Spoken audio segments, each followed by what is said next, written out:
Namami Dhanvantarim Maridevam Surasurair Vandita Padapatmam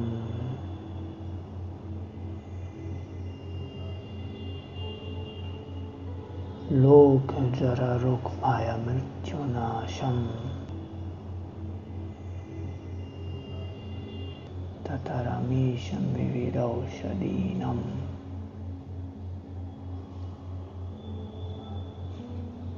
Glories be to Amrita Dhanvantari.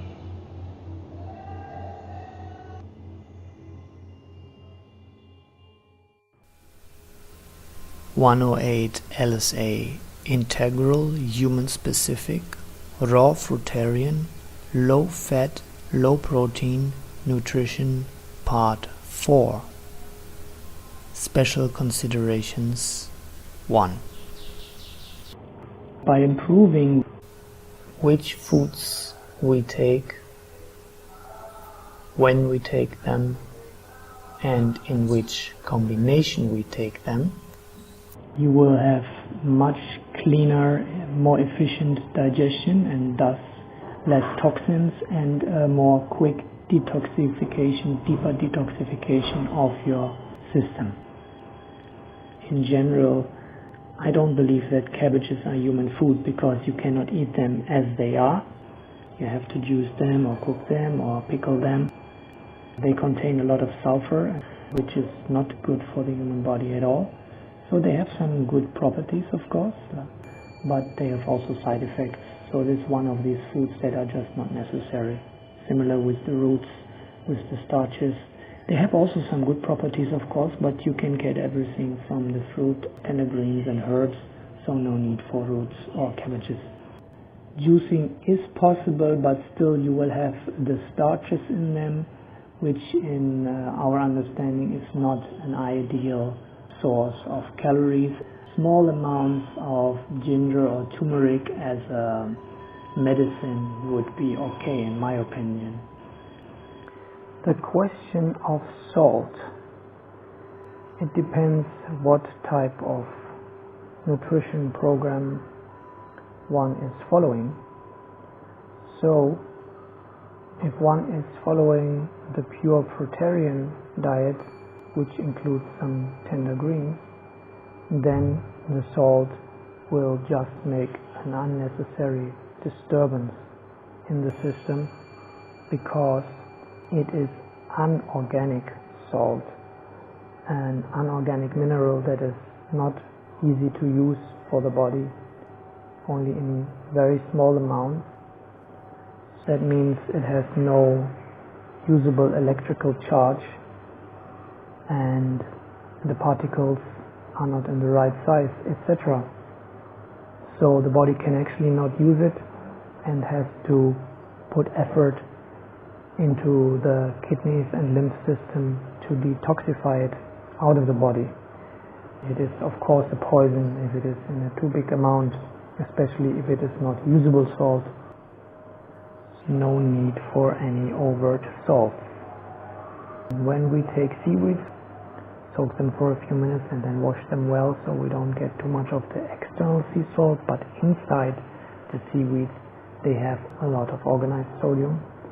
There is also a graphic in my video and on my website about the mineral balance based on Sapoti Brook, and same goes for the other minerals.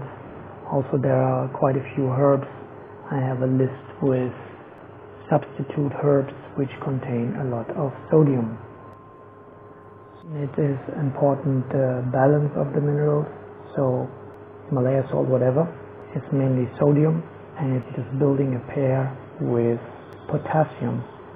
Potassium is responsible for the intercellular liquid and sodium for the extracellular liquid. They building the sodium-potassium pump.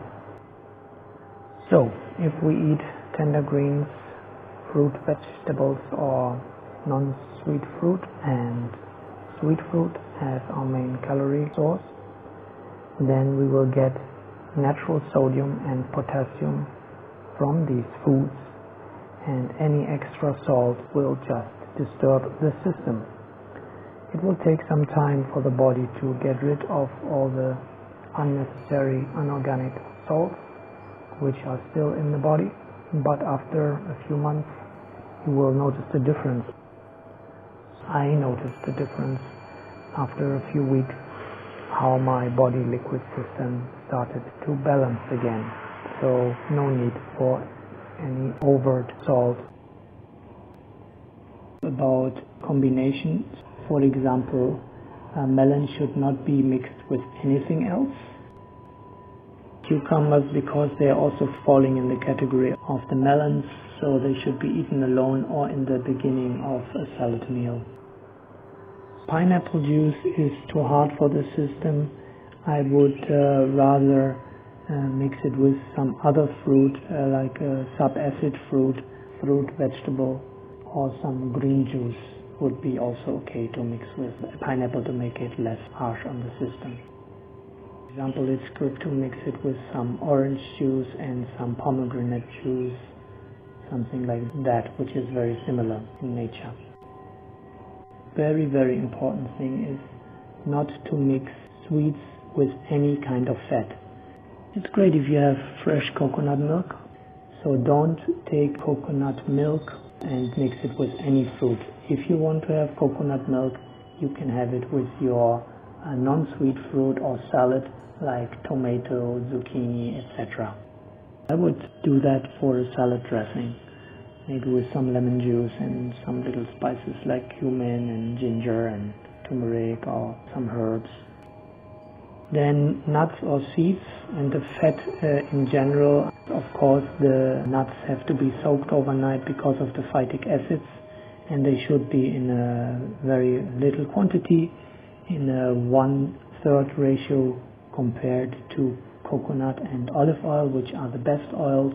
Avocados should also be in moderation because of the omega-6 they contain.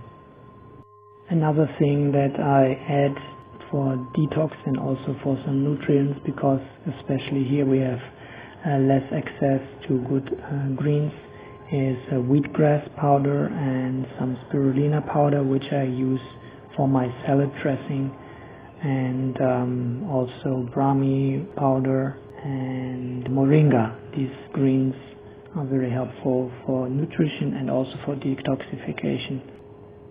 I think it's good that you're following your intuition.